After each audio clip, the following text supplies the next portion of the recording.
I think it's a two-prong attack that we're seeing take place in the world of economics. The first is about understanding better what the root problem is, and this is not. We mean this at a very micro level.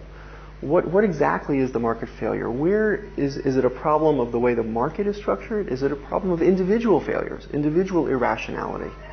And with a better understanding of the core source of the problem, that also then leads to clear prescriptions about how to go about solving that particular problem.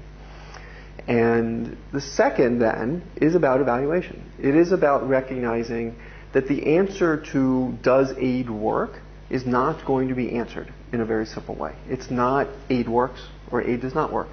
The answer is in the middle, that some aid works and some doesn't.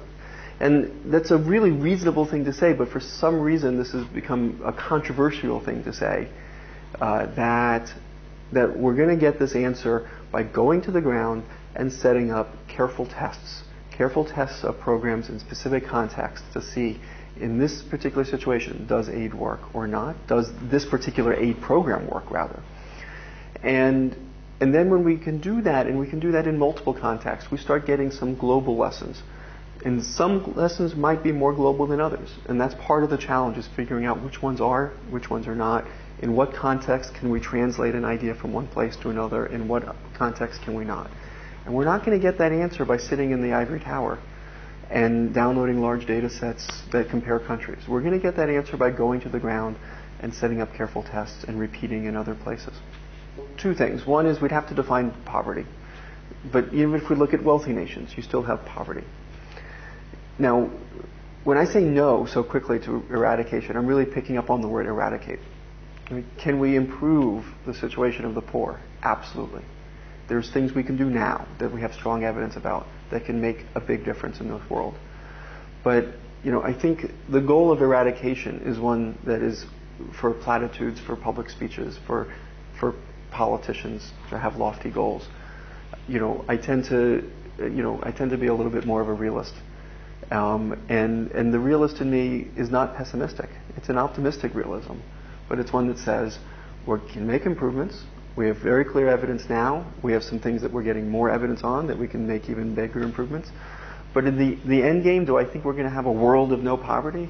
I look at America and I would say, well, we still have poverty there.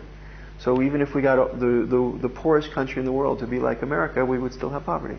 The first off is fairly clear and straightforward, which was a lot of philanthropic dollars got cut back. People lost wealth. That was wealth that was being donated to organizations. We saw, tax budgets from governments get slashed, and then when you want to think about what's the first thing to get slashed, a lot of times it would be aid. And so there was a very clear problem that got, a clear consequence of the financial crisis.